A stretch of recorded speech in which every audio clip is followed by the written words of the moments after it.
వేదికకి మిత్రుడు సోదరుడు అరుణ్ కుమార్ గారు, వేదికపై ఉన్న పెద్దలందరికీ, వేదిక ముందున్నటువంటి సోదర కార్యకర్తలకు అందరికీ నమస్కారాలు. చాలా సంతోషం. గత 20 సంవత్సరాల నుంచి ఇక్కడ అంబేద్కర్ విగ్రహాన్ని స్థాపించుకున్న తర్వాత జరిగే కార్యక్రమంలో దాసు గారి అధ్యక్షతన అనేక కార్యక్రమాలు నిర్వహిస్తూ ఉన్నారు.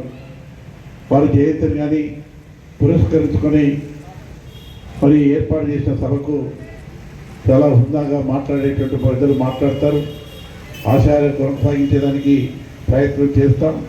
వారి రాజ్యాంగం రచించిన దాని ప్రకారమే ఈ దేశం నడుస్తూ ఉంది. కులము, మతము, వర్గ భేదం లేకుండా ప్రతి మానవునికి ఓటు హక్కిచ్చి ధనికునికి ఒకటే ఓటు, పేదవానికి ఒకటే ఓటు. ఓటు ద్వారా మరి ఏ రాష్ట్రాన్నైనా, ఏ ప్రభుత్వాలనైనా, భారత ప్రభుత్వాలైనా మార్చేదానికి అవకాశం ఉంది. అవకాశం కాలం చేసినటువంటి మహానాయకుడు బాబాసాహెబ్ అంబేద్కర్ గారు వారి ఆశయాలతోనే మరి ఈనాడు కొనసాగుతూ ఉంది.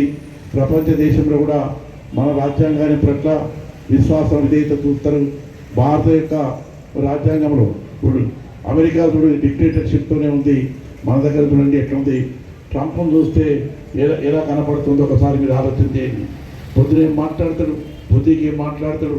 ఎప్పుడు ఈనాడు ఇరాన్తోని యుద్ధం కొనసాగిస్తూ మరి కాంప్రమైజ్ అని మరి ఒకసారి కూడా యుద్ధం చేసేటువంటి పరిస్థితి ఈ దేశాన్ని ఆర్థిక వనరులను దెబ్బతీసే విధంగా, ఏదైతే వనరులను దెబ్బతీసే విధంగా ఈనాడు పెట్రోల్, గ్యాస్ ఎంత ఇబ్బంది అవుతుందో ఒకసారి ఆలోచన చేయండి. అదే మన రాజ్యాంగంలో మౌలిక వసతులను కలిగజేసేదానికి, అన్ని వనరులను కాపాడేదానికి నిర్ణయం తీసుకొని ఆ రాజ్యాంగాన్ని రచించినారు.